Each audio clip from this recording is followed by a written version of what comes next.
We're live. We're live. We're live. And I'm Brent Leary. And I'm Paul Greenberg, although I question whether we're alive or not. We're live. And it is the CRM Playaz. We are coming to you from our virtual studios. I'm in Atlanta. I'm in. Well, since it's virtual, I can claim anywhere. I'm actually in a crater on the moon. You're in a crater on the dark side. Well, it's a virtual studio wherever I claim I am. What do they know? Who are they, by the way? The people who are watching moon watchers. The moon watchers. The moon watchers. People watching, not watching the moon, watching from the moon. Right. That would make them the Earth watchers, wouldn't it? Well, it depends on what they're watching. If they're watching our show, it could. I'm actually in a crater on the moon, then there's still moon watchers. All right, we've taken this as far as we can go. Sven, we're waiting for your moment. I almost feel like saying, are you waiting for your close up, Mr. DeMille? I don't think you want to saddle Sven with that. Oh boy. Oh yeah. He's going real. Wow. This what's throwing me. Wait a minute. You know what? Those little things that are crossing like the H's there. I don't know if that's deliberate or the line is supposed to be above the H. It looks like one of those words has MF in it. I'm staying away from that. So, Mitlufa. Yeah, I don't know what that means. So, do you have any idea what the language of origin this is? All I can guess, and this may be completely wrong, it's somewhere on the Asian continent. And I don't think I'm even necessarily right. I don't know this one. This one completely throws me. All right, Sven. Mitlufa. You've mission accomplished, but now we need to know what the heck language this is. And also if that H is deliberately got that little cross T. So we have it. What the hell is Metesian? I don't know. Where is Metesian spoken? Metesia. Milk of Metesia. Where is Metesian spoken, Sven? What country? Yeah, what country is it? Metesia, which I don't think is a country. The land of Metesia. That's it, but that's what he was saying in Metesian. A week without CRM Playaz is a lost week. Be greeted, friends. Wow, that is a great compliment. Thank you. That's a new one. Metesian. Well, I still don't know what country is that near. I mean, I have no idea what Metesia is. I don't know. I'm just hoping. I'm going to look it up. Metesian language. I think they make milk because they have milk of Metesia. Wait, no, that came out as Malaysian. That's not Metesian. Oh, let me try that again. Metesian. No languages where you can't tell us where the country is, please. Nobody knows where this country is. No, it's not even showing up on anything. I question this. I question this language. There's got to be a country associated to a language. Well, Metesian language. All right. We're going to have to let it go. We'll let it go this time. You don't want to let it go? No, I mean, we have no choice because there's no answer to it. There's literally no answer to it. He has come up with a language that nobody knows. Congratulations, Sven. That's an iconic Sven. Oh, Maltesian. Maltesian, not Maltesian. Maltesian, from the island of Malta. I get. That I get. We need hints now. I only know about weirdly. No, this is the Malta. That's the little island in. I know because of the Falcon. That's the only reason I know anything about. Well, weirdly, I have this friend. Her name is Andrea Rubiano. She's Colombian, and her significant other is a member, or was a member, since I think he pretty much said don't want to be part of it. Was a member of the Maltese royal families. One of the I Maltese remember royal her. families. Wasn't she at the Snowpocalypse or Snowmageddon or whatever you call that thing? Yes, she's the one who came in from Colombia. Everybody loved her. She was like one of the most vibrant human beings I've ever known, and super smart, accomplished. I still talk to her. Well, we communicate. We don't talk. She's in London now. Cool. But her significant other is a Maltese royal family member. And Like that's the fun fact from A Moment of Sven. The Prince of Malta. That's right. Or is it the malted? Are they just malted there? Like Malta 45. Anyway, all right. So moving rapidly away from that one. We do have a guest. We're going to bring them on a little later on. But before we do that, it's Stomp the Godfather. Oh, no. I said Stomp. Oh, no. I heard what you said. Okay. It's kind of what it turns into no matter what. I never know the answer. This one is going to be ridiculously easy. No, it won't be. They never are. You said that literally every other time. No, this one is. We'll go back and do clips. I don't even think it should be counted as a stomp or a stump. That's going to make it worse when they don't get it. A stump. That just sounds funny. All right. Anyway, the quote is, and it was heard. Oh, look at this. Look at Sven. The Prince and the Good Father. I've been the Godfather. I've been the grandfather. Now I'm the Good Father. I like the Good Father. Isn't there a show, something like that? Anyway. Yeah, but I should be wearing a collar, and it's of a very different religious persuasion. As heard on the CRM Playaz and the PP network in general, the quote is Mike Silver. That's my answer. That's not the quote. Oh. The quote is CRM is stories at scale. Oh, that is easy. That's Zach Sprocket of CPO of Sugar CRM. Led to quite a discussion. Is just stories at scale. Now, we'll let Zach fill in exactly what he means by that with this little clip.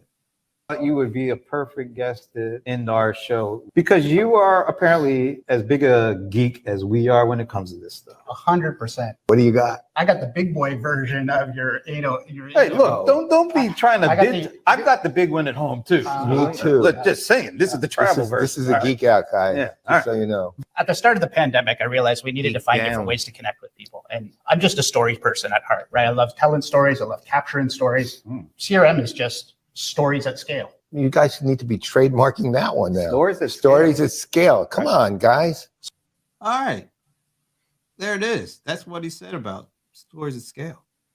And of course, we kind of carried that into yesterday's happy hour. And for basically the better part of 75 minutes, the whole conversation was around that one statement. So we send a big shout out to Zach Sprocket, not to be confused with Spacely Sprockets, for giving us a statement that not only led to the discussion, but I think it may have led to our next CRM Playaz executive roundtable discussion.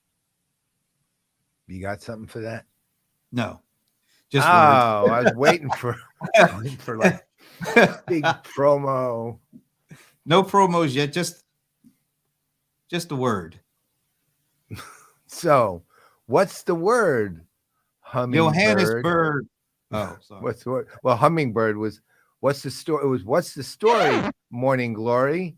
What's the word? Hummingbird. Okay, so that's one. You have no idea where that's from, do you? No, but I know what's the word Johannesburg. That's Gil Scott Heron. Right. Well, what's the word?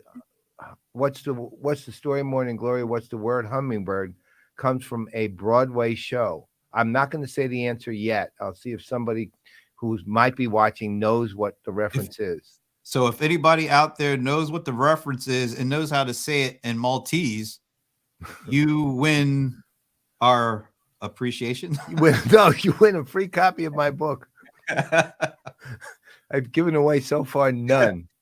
Right. So I have about 50 here, though, that I want to dispose of. So whoever, look, that said, the book's been selling well. Okay. So I'm not trying to say I've got 50. I need to get rid of them before it's too late. A Henny Youngman thing. Buy my book, please. That's right.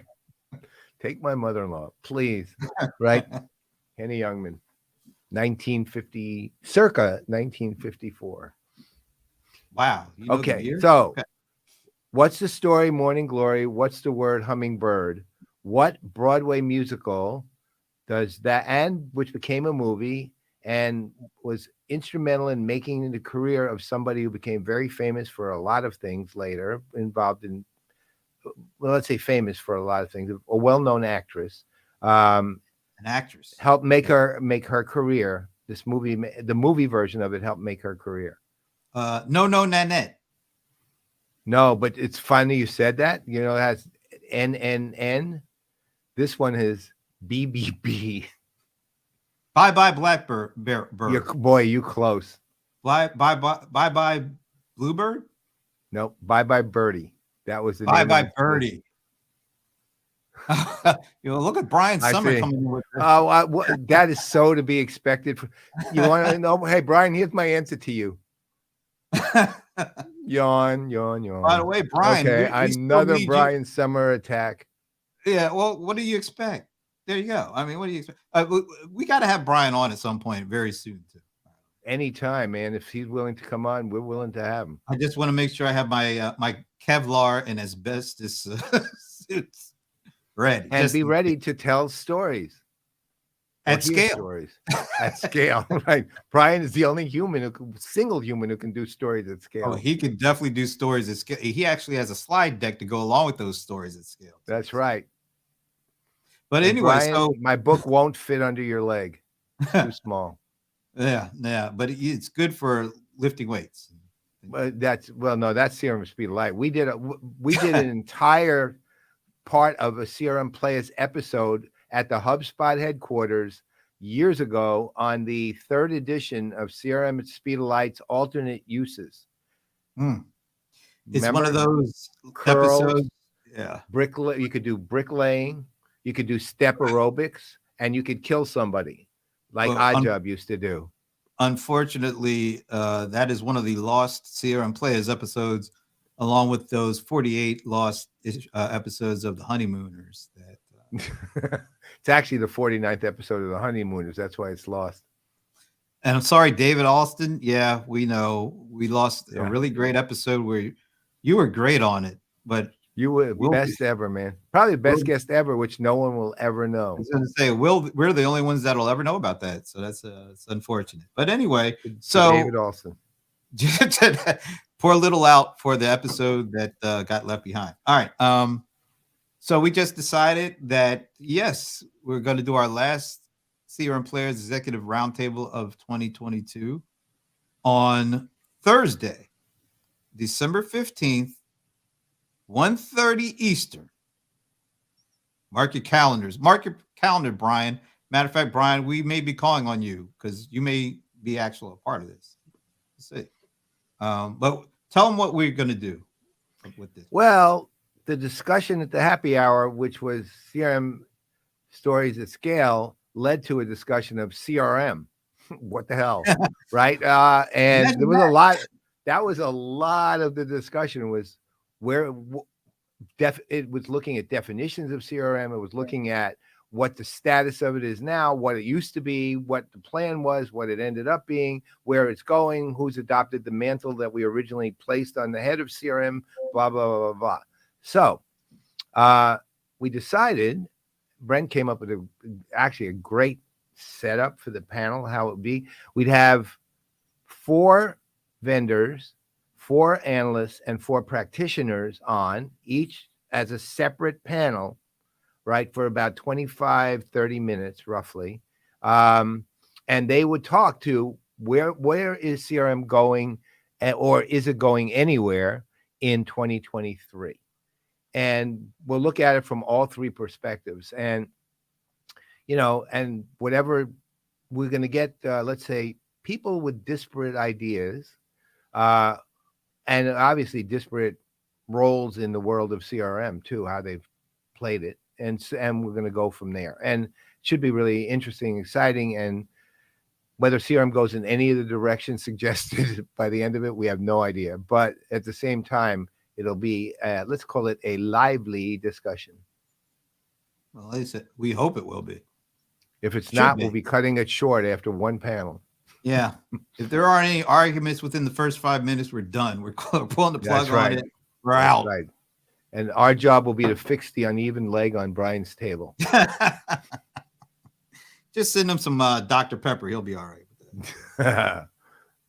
We'll have it ready in the green room. So we'll be detailing this more as we get close to that, of course, and we'll put up a page and you can sign up for it, because we want everybody's voice as a part of this. Even if it's the comment section, because comments make their way onto the show. so please be on the lookout for that. All right. So I'm going to leave it up to the venerable Paul Greenberg, because it is now guest introduction time. Take it away, Mr. Venerable. You have called yourself, you have said multiple times before I get to the introduction, you have said multiple times in multiple things you've done, people of a certain age would probably be the only ones who know this. And basically you're talking about yourself, and yet you're not calling yourself venerable, which you should be, because you're a person of a certain age, which means old, right? So there are levels to this. I'm not just about to say there are levels to this. Of venerability, of vulnerability, maybe, but not venerability. Anyway, here we go. I'm giving you the spotlight. Here. All right, perfect. So about 3 weeks ago, I moderated a panel at Constellation Connected Enterprise 2022, which is literally probably my favorite show every year. And this panel was on practical or pragmatic CX. And I had the honor of meeting one of the panelists. Her name is Portia Mount. She's the global CMO of Trane Technologies, and she is freaking amazing. One, her level of experience is just off the charts. 2, her visionary thinking is spectacularly good.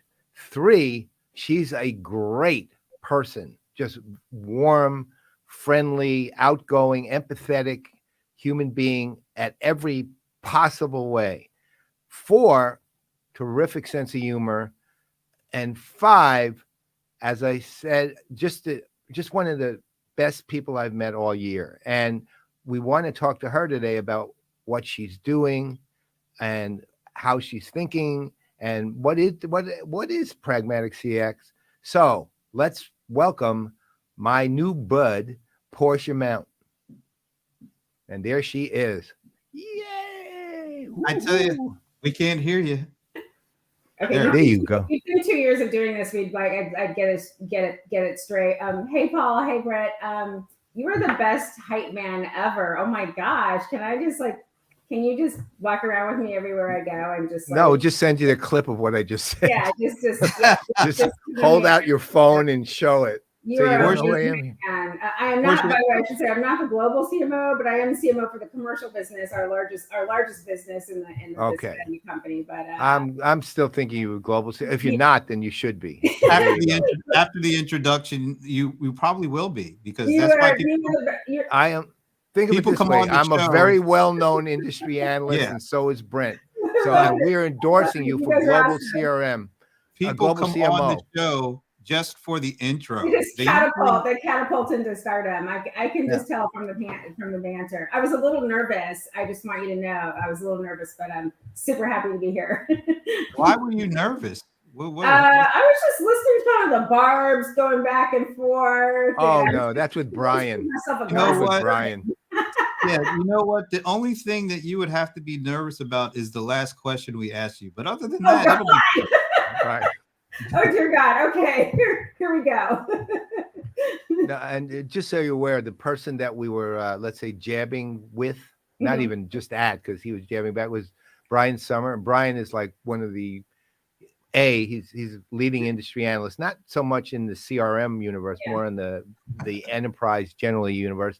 And B, he's a Texas storyteller.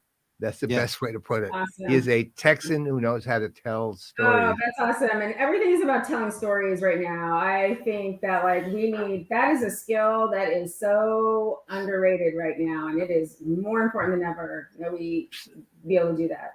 Well, taking that actually, I mean, how do you apply that to, one of the problems we all, we're hanging out with our friends. We're always telling stories. We all do, right? It's just we're looking forward to telling some story about something that happened or something we just remembered that we really wanted to get across or we heard. But when you're dealing with it as a sort of a conscious part of an enterprise, how do you even think about it? Yeah, I mean, first of all, I think, every enterprise, every company has great stories to tell. We have customer stories, we have employee stories. And I think you weave all those things together. And at least in our work in the commercial business, we try to get much better, Paul, about telling those stories. And what I mean by that is nobody just wants to hear about this stuff you're selling, right? They want it to connect to, a pain point a customer is having or an insight that you've got. And so it just starts from there. I don't think it's rocket science, but I think sometimes as marketers, we get really wrapped up in is it optimized? We need to make sure that it's perfectly, it's perfectly prepared for SEO. And we forget that at the end of the day, we are humans talking to other humans. And maybe that's I have a background in anthropology besides business. And so maybe that's why I think about that so much is we're humans trying to connect to other humans. And we can't forget that in the process of our selling. So tell me this, though, because I know one of the things that is actually constantly being discussed around this whole storytelling idea is how you connect. And so, for example, to your earlier point, you're talking, okay, we commiserate around the pain point, let's say, or we identify one that we actually have an insight into, perhaps, and that we can answer, and we have a story to tell around it. But ultimately, the story needs to make the person feel emotionally invested in some way to the story itself and to what they're hearing. And that's much harder, to do than it's not hard to do when you're not conscious of doing it because, they either are or they're not, and it's not part of but you're looking for a result that does. And here's the other question that goes to that. One is, how do you think about getting that emotional investment without being manipulative? And number two is, when you do as a marketer, when you're doing things that are, storytelling, there's not a particular KPI attached to that, right? So, and yet you have corporate leadership, and I'm not speaking to Trane particularly, but you have corporate leadership who are going to say, well, I don't see the benefit of having done that. I said, we need to sell this. We need to talk about this. Is why sometimes you hear, companies where product marketing is number one thing they're doing. Yeah. And there's no corporate narrative. There's no cultural story. There's no investment in that sort of one-to-one, warmer kind of empathetic conversation. How do you think about it without manipulation? Mm-hmm. And two, how do you deal with it when you have resistance from other parts of the company? Yeah, so I love that question, Paul, and I think there's a couple things I think about. So, so just thinking about Trane Technologies, we have a deeply grounded purpose around sustainability, big ESG commitments that permeates our entire business strategy. Now, in the commercial business, we work with big commercial customers, and I think the way we are able to pull that purpose through to the products we sell is a couple of ways. And and let me just say, like, some of this is experimenting, right? You don't always get it right. And I think the great thing about being a marketer is, like, no one's going to live or die from what we do, or at least hopefully not. And so that gives us room to experiment on how, what works. So what do I mean by that? So, for example, connecting, talking about our environmental responsibility to the products and services that we sell, and the impact, the value we help create for customers. And we have found a way to tell that story, I think, in a really compelling way. And, I hope I can brag just a little bit, and this is public and people can find it. We did some great work with the Neiman Marcus Group, and we did something we had never done before, which is we've been working with them a long time. Neiman Marcus Group has a really big ESG commitment to decarbonize, meaning to reduce the carbon footprint of their facilities and stores. That is an expertise of ours. We have commitments around it, and our commitment to help our customers as well. And we took what could have just been maybe just like a ho-hum case study, and did like a full on, just like beautiful storytelling around the partnership. And it was so much fun. And you'll see some really cool things in that video. And it's a very different way. Instead of talking about, we put, like some chillers and some controls, we're starting to talk about like this iconic store on Fifth Avenue and the impact it's going to have for the community in terms of reducing the carbon emission, the carbon footprint of Neiman Marcus's properties, and so that kind of thing. And then on the other piece of this, Paul, that I really get excited about is, I am not an engineer, but I'm like a geek for like technical experts, and so we started featuring some of our incredible engineers, especially our women engineers. We're all talking about like getting more women in, women and girls in STEM. And even, there's not a metric that we have for marketing around that, but the engagement we have on social for that is unbelievable. So I think there's a way to do it. And look, a lot of it's test and learn too. Some of it works really well, and other things you try, it's like, oh, wow, no one really connected to that. So what, like, did we just not put it in the right place? That YouTube video didn't perform. So I think we have to not be afraid to try out different methods of storytelling, and especially because our audiences are evolving. What they want is evolving, and also they're overloaded with so much information right now. I mean, we all are, right? We're just inundated, and so we've got to get clever, but also remain, I hate this word, but I'm going to say it, authentic about how we me too. tell stories. I hate the word authentic. I'm right with you there. Totally with you. Yeah, I'm much more aligned with fake. And that's right. Yeah, exactly. We're not going to do that. It's like transparent. I hate that word too. Yeah, we're not going to say that. That's also on the list. On the list. Okay, we can substitute honesty or honest for transparent. Yeah, right? There you go. That works better. I'm going to be a $1 word instead of a $5 word. I'm going to be transparent, and as I ask this next question to Portia, I'm going to text our friend Steve Gilmore, who, even after 2.5 years, doesn't seem to remember that we do the CRM Playaz at Thursday at 3, and I just got a phone call from Steve. So we're on the. I have so many questions.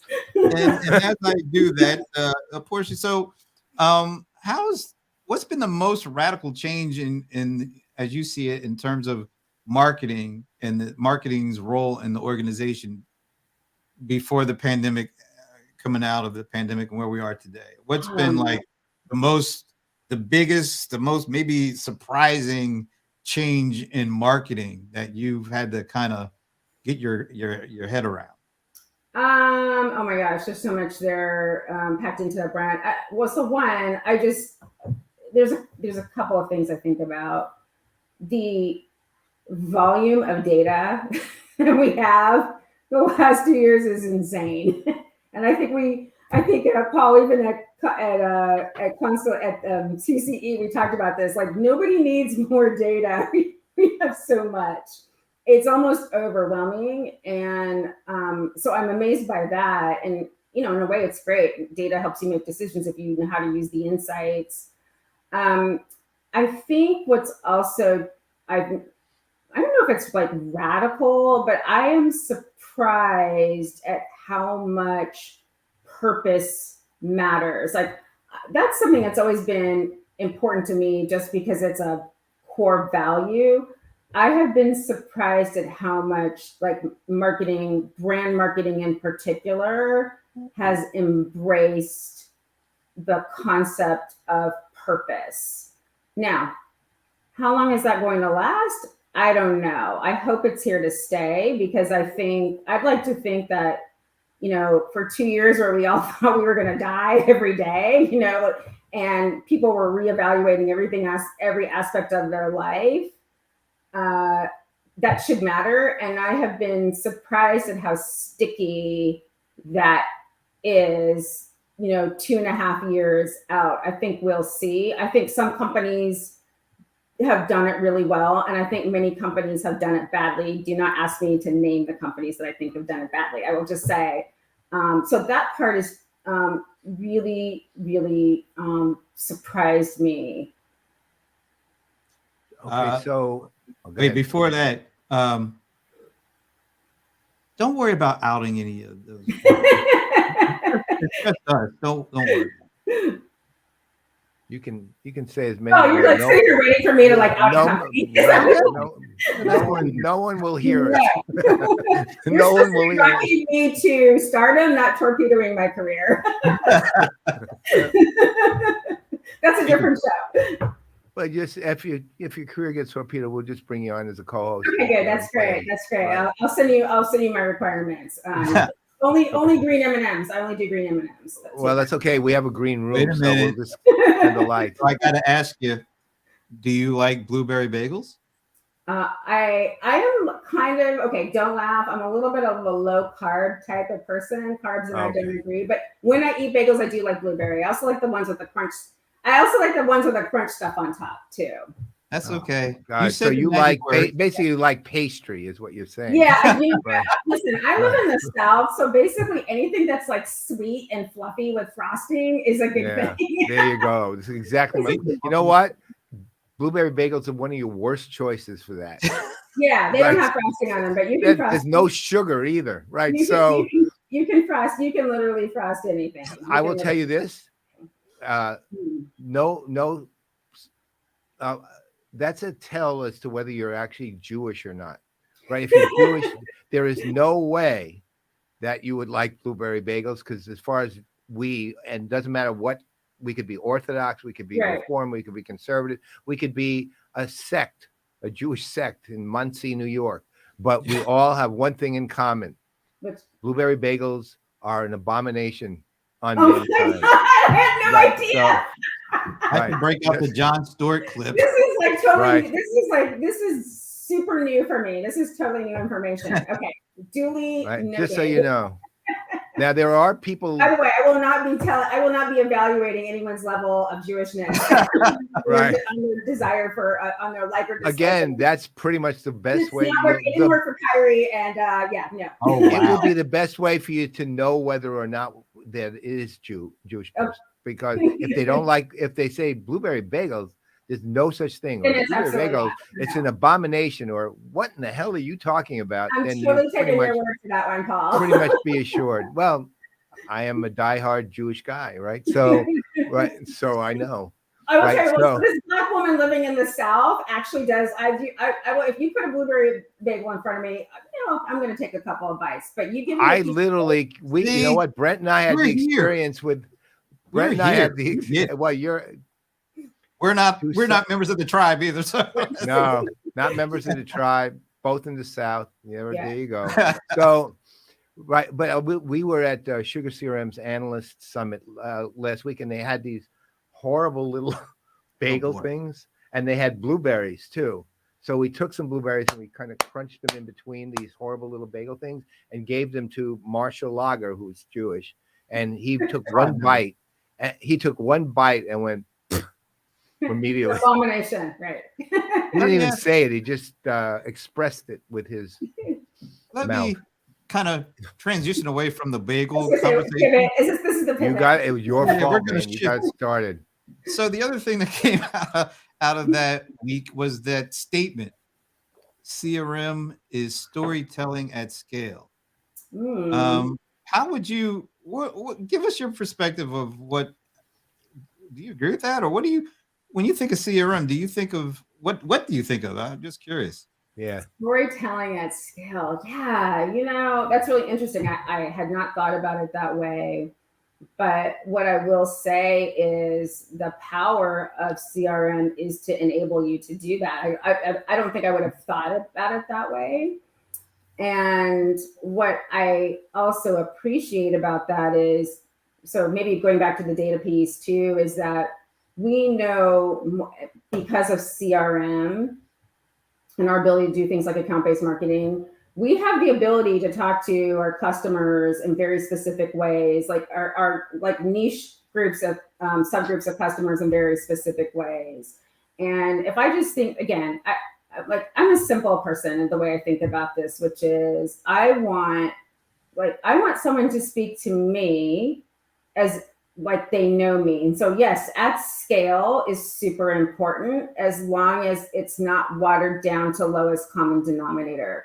Because back to that point, we're busy, we're inundated with information. And so being able to take the insights from the data, being able to use the power of CRM, our knowledge of who our customers are or our clients are, and be able to speak to them in ways that are relevant to them. Because the reality is, if you're not talking to me if you're not talking to me in a way that reflects my interests, I have zero interest in hearing from you, right? And that's all of us.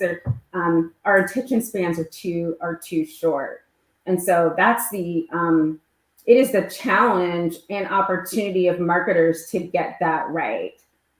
Because no level of CRM, no level of SEO is going to, you're not going to tech your way out of really having a true connection to who you're talking to. And so that piece, I think, we geeked out and we are geeking out on our technology. And as marketers, we have better and better, our stacks are getting more sophisticated, but we will not tech our way out of having a true human connection to our customers at different points of their journey.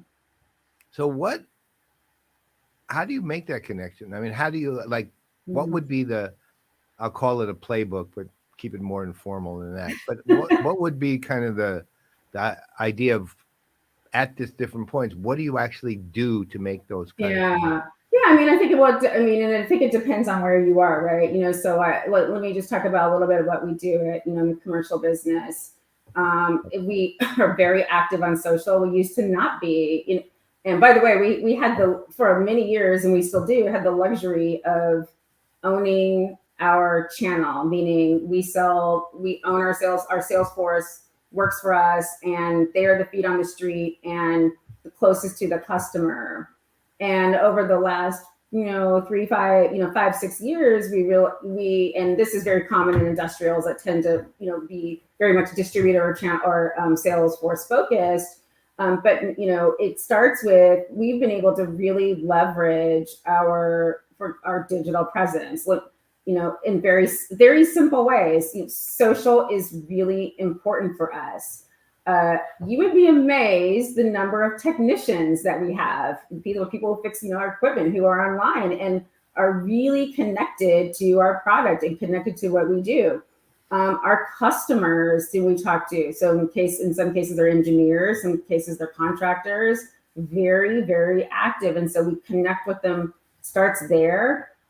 We do, and then we move, Paul, both from online to kind of semi-online to offline. What do I mean by that? So that's the social piece. Then we do like, I'm surprised that webinars are still popular. Like every day I'm like, the webinar is going to die. It's going to die. Everybody's sick of webinars.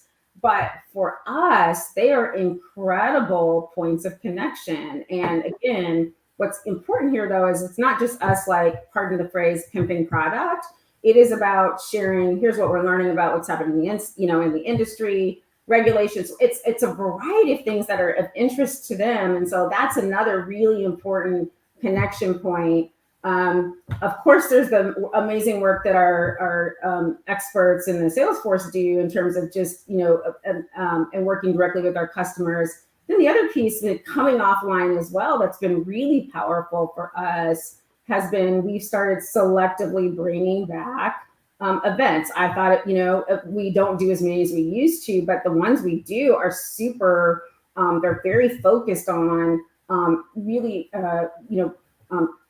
talking about first bringing people, the community together. This is, I think, a really important piece I want to, and I think this is something that marketers can be doing more of, which is, again, it's not just a one way of you trying to sell something to your customer, but bringing your customers together to connect and learn from one another. That has been a very important part of our virtuous cycle. So all of those things work together in concert. And I think they have done, they've been really important for building lasting relationships that are not just transactional. Of course, they're buying from us, we're selling to them, but they're also deep connections. And using those touch points all throughout to maintain those connections. And that has been, that's worked for us, especially over the last few years.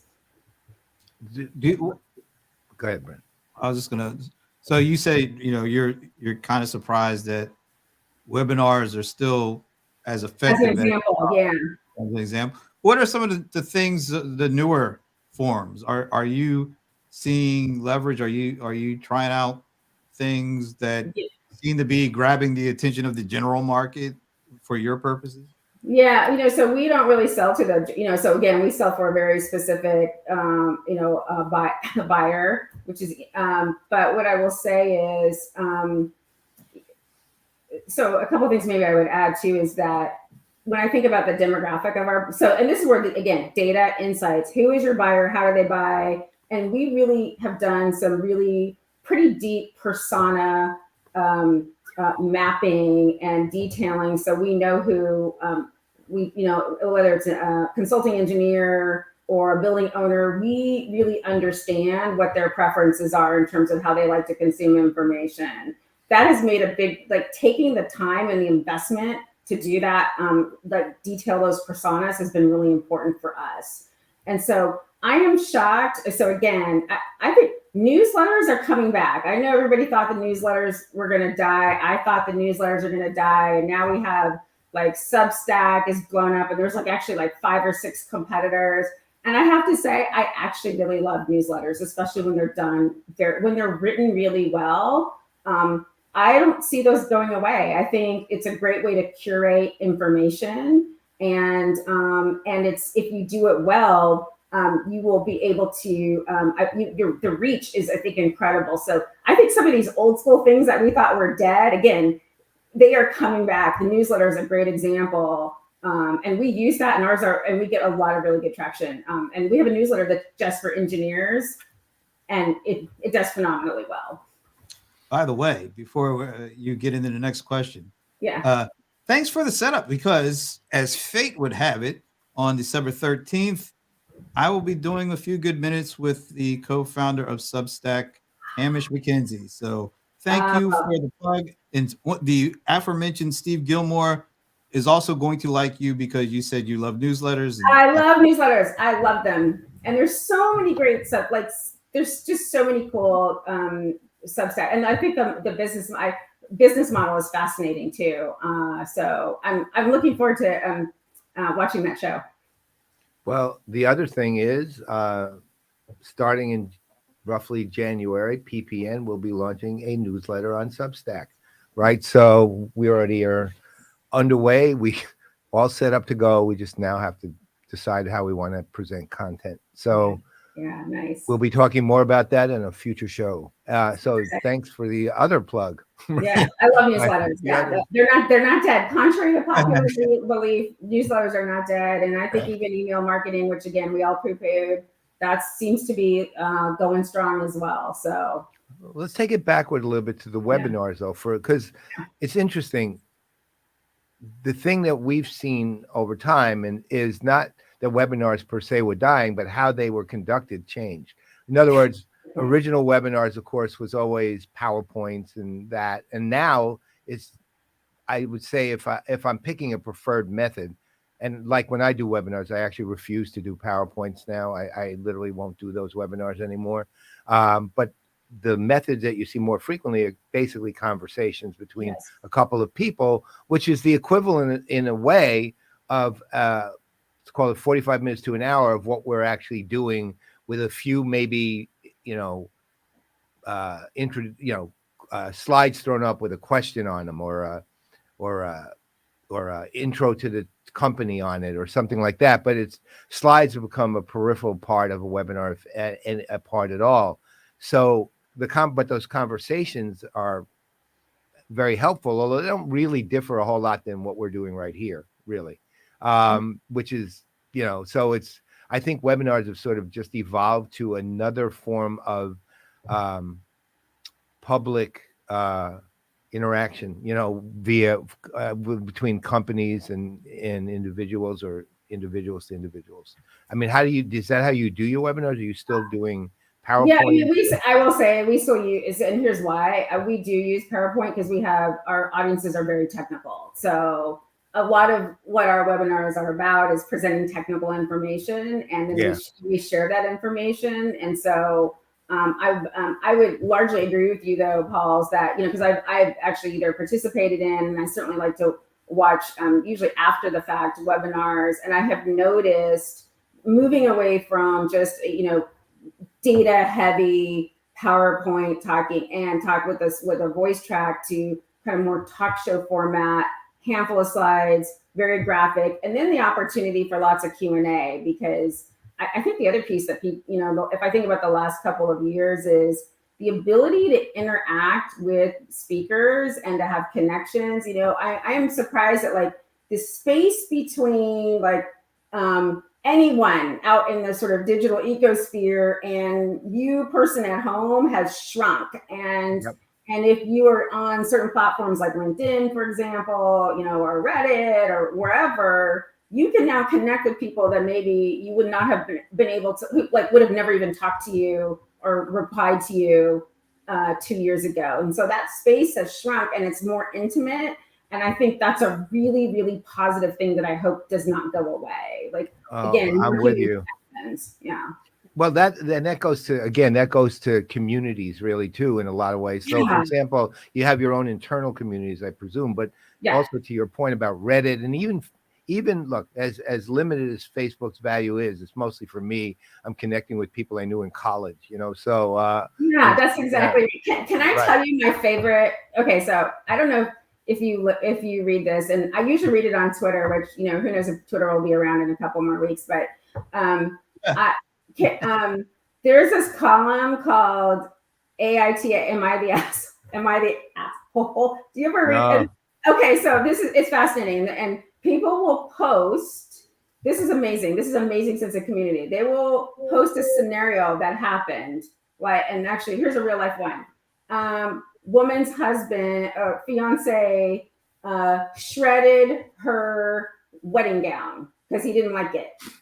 And she goes out to the community and says, this is what happened. And it's very detailed. And basically am I the bad person? And my husband says, I don't know. Or my fiance says, I don't know why you're getting upset. Am I the bad person? And any kind of scenario, the unbelievable amount of engagement that happens around that. I've just never, it's amazing that you get that level again of just kind of community connection. Oh yeah, you know what? Reddit has something. I think it's called DIFU, and F-up, right? That's the Reddit version of that one. That's exactly right. And I've been down those Reddit rabbit holes too, and I've decided that I need to I won't don't do that anymore. Well, see, because you literally can burn like days of your life. I read it. You know what? I actually spend time on TikTok too, but that's diminished a lot lately. But Reddit, I keep increasing my rabbit hole, the size of my rabbit hole. It's again, like we do with equipment, it's gone from a rabbit hole to a sinkhole, right? So, but the thing that's fascinating is Facebook groups, which is valuable groups for me. I mean, I learned stuff on Facebook with the groups, not with other things, but with the groups. Reddit, those forums that are highly specific, individuals are back and forth. You get the usual snarky crap from some of the people like, I can't believe you're not an expert like I am kind of people, right? There's a lot of those out there on these forums. But the fascinating thing to me is to your point, people who are willing to communicate with you to help you with things that they're not getting paid to do that. They're not, none of that's happening. They're actually communicating with you to help you with a problem because you're participating in a group that they feel a kinship to. And I see you frozen there. Yeah, well, hopefully she'll unfreeze, but I have to say, it's kind of fitting that you find those kind of people on the DIFU boards. No, there you don't find them. Those are different. Those are the ones where you ask whether you effed up, and then people will say, well, you probably did. You could have worked around this. Maybe you did. Actually, some of that, I don't really pay that much attention to those, but the once or twice I've looked, there's actually people making suggestions on how to rectify the problem, actually. So, those things are they're helpful, weirdly, even though they're funny too. Because I will tell you, if you actually look at one of those groups and spend 15 minutes on the stories they're telling are nuts. They are absolutely nuts. I mean, first of all, DIFU is like, wow, how'd you even think of doing that to begin with, right? It's like, what would have made you possess you to even think of that? It was at that level. But it is, the whole Reddit thing fascinates me. And again, for the fact that we're so gear involved, I am on Reddit groups for every piece of gear I have. And there are Reddit groups for every one of them. Well, like FX3, blah, blah, blah. You got those, but then you also have the Patreon groups and you also have the Discords. I mean, a lot of the most informative, entertaining kind of areas are in these, it's almost sort of like, I know this conversation is kind of going off the rails, but it's almost sort of like, remember like in the early days of the internet with the bulletin boards and the message boards, and that's where all the kind of the stuff, the real conversation, it almost feels like we've gone back to the future with the Reddits and the Facebook groups and the Patreons and the Discords. Yeah, well, again, I used to recruit people I used to hire people off of user groups on Usenet, right? I mean, which was basically those groups back in the day, right? So, I mean, I think that the difference is, again, tends to be scale, meaning it scales much bigger now because the tools are available and the bandwidth's available to do it. And speaking of bandwidth, guess who's back? Okay. So this is what happens when you have your child, even with high-speed broadband, when your child's on their PS5 playing GTA. Oh my God, eating up 9/10. That eats it alive. Do you have one of those? The routers that allow you to prioritize gaming. Exactly. Oh my God, you're in trouble. That will take you down.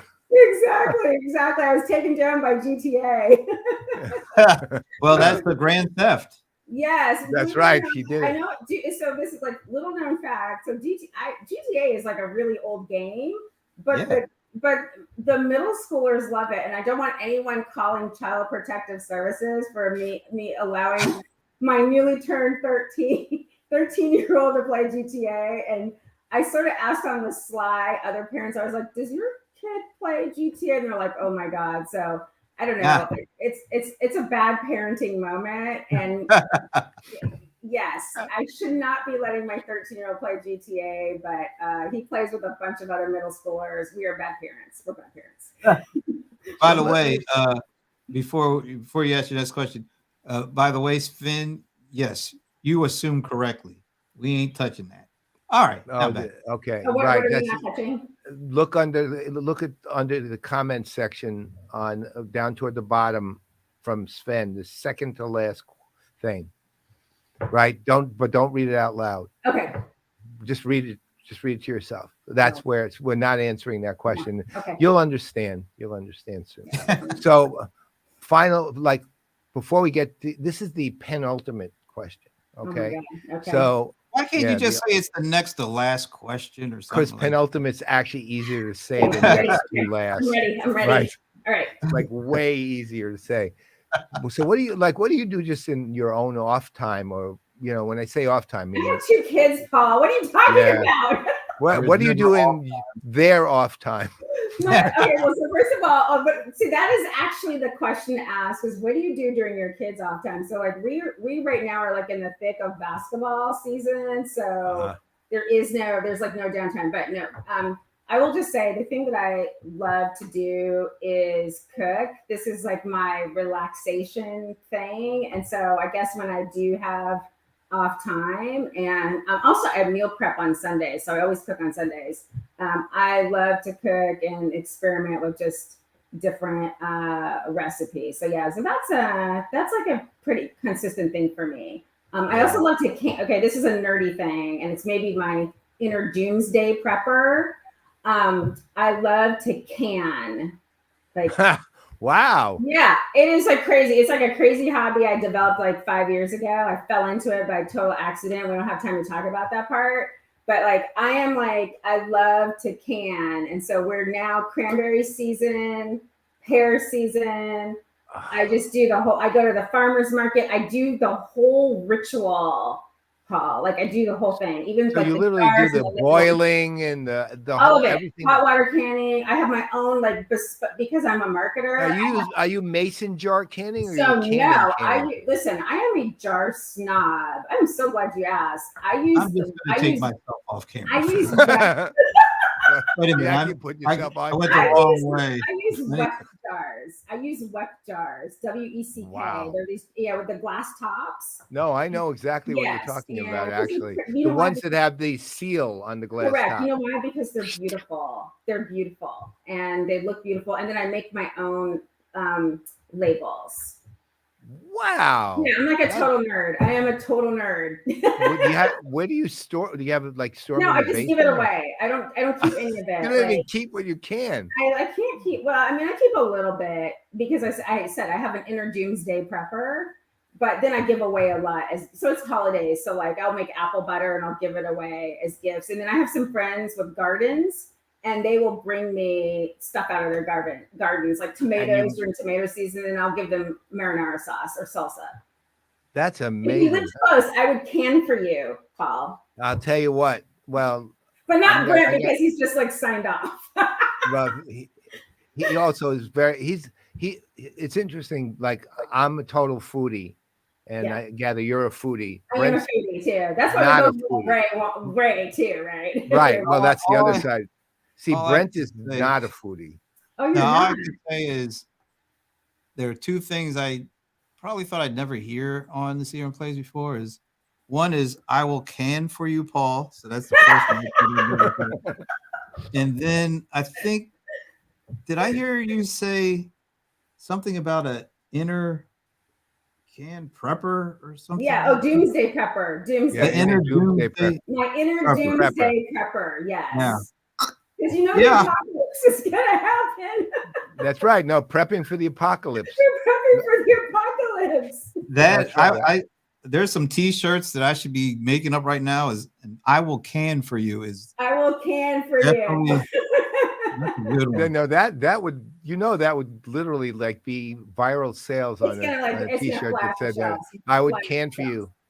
And then you could literally have your favorite picture of your favorite food that you've canned. Exactly. Right.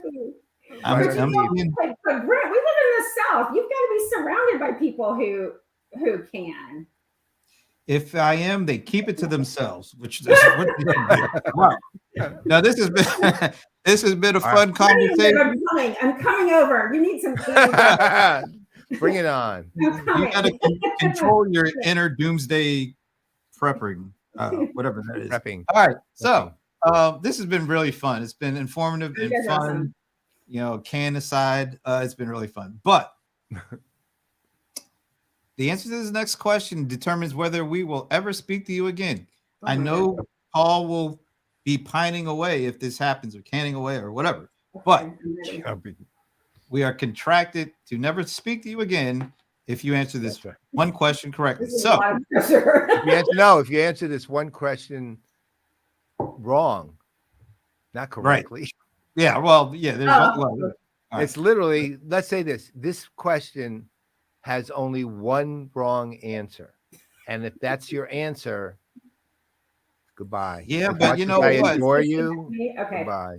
I'm ready. Go ahead. Bring it. Let's go. Bring it. I'm telling you, the last couple of times we asked this, we got some questions that really strained the technicalities of. There was a possible second answer. We've talked doomsday. We've talked inner doomsday prepper. I will can for you. GTA for middle schoolers. Yeah, there's no turning back now. All right, so I'm committed. I'm fully committed to this. I'm guessing you're going to be okay because of where you live. But oh my god, okay, let's go. Do you have a favorite NFL team? I'm not answering that. Okay, so here's the honest answer. I hate football. Well, hey, look, that's not the worst answer. That's actually an appropriate answer for this show, at least. I'm a basketball fanatic, and I'm all about the SEC too, because you're now finding kin in Brent. I am all about the SEC. Okay, but I'm just gonna tell you, it's all about the Tar Heels. Don't talk to me about Duke. How can you say all this SEC stuff and then you say you're a Tar Heels fan? That makes no sense down here. Wait. For like football, you're a Tar Heel fan? No, I'm sorry. No. I mean, you're all about more basketball only. Basketball, sorry, yeah. Only. Yeah. Wow. All right. Well, I'm sorry. I don't. Is that weird that I don't like football? Yeah, that you live down here and you don't like football. I know. But my husband's crazy for football. I don't like it. I don't like it. What does he like? I can explain it, but I love basketball. And don't be mad that I do love the Lakers. I don't want to hear it. There's no reason for us to be mad. Yeah, so you can disconnect me. I mean, I'm all New York. I'm Yankees, Giants, Knicks, Rangers. I'm 100%. So Paul, this is gonna make you really upset too. I do not like baseball.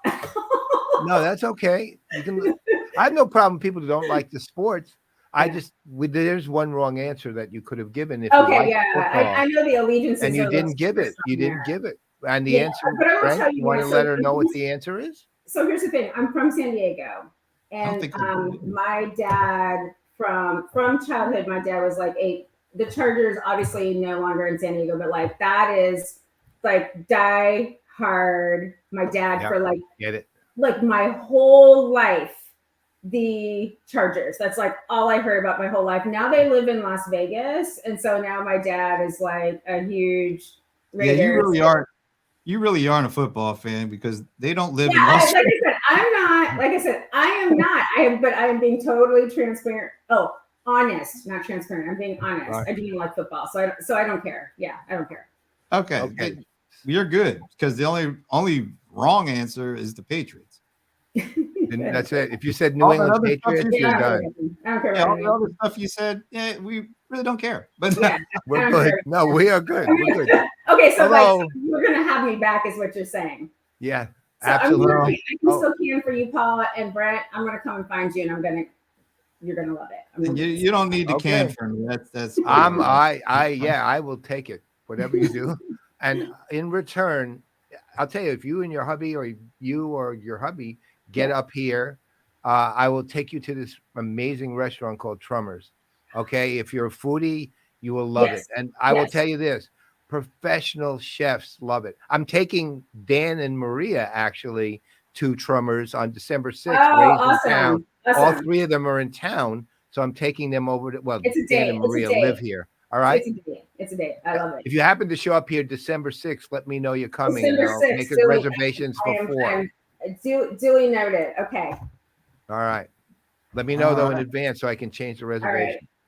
All right. Perfect. Well, this has been a unique show. We learned quite a lot. But it's been a lot of fun. Yeah, it's been great. Thanks for joining us. Thanks for canning for Paul. I'm sure he's going to appreciate that. And I'm waiting now. And have a great Thanksgiving. I guess there's going to be. Is this canning season? Is that Thanksgiving? Cranberries and pears. Yeah, you can do some apples. Pumpkin? Don't you like canned pumpkin? Yeah. Well, no, we don't do pumpkin. Oh, okay. That's against our tribe. That's against our tribe.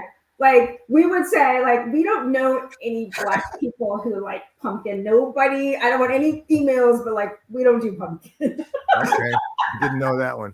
Okay, fair enough. It's just like we don't do pumpkin. Pecan pie. No, pecan pie is fine. You like that? Like if I showed up apple pie. With a sweet potato pie. Sweet potato pie is awesome. Sweet potato, yes, sweet potato all the time. I would never, ever, ever, ever make a pumpkin pie. Okay, good to know. All right. No idea that was a white thing. I did not say that. I'm just saying it's not a Black thing. Okay. Well, I had no idea it was not a Black thing or not. Or a white learned about. Now you know. Well, I'll say this: I can't speak that I've known anybody who's Asian who's ever eaten a pumpkin pie either. So I have no idea. You know what? I think you need a food. I'm lost here. I think we need to end the show before we offend somebody. No, it's nothing to offend. Like, People I'm don't. just saying we don't eat that. That's not what we eat. All right. This has been great. On behalf of Portia Mount, who's got to get back to some canning here. I'm Brent Leary. I'm Paul Greenberg. We are the CRM Playaz, and bye, Minnie. See ya, Minnie.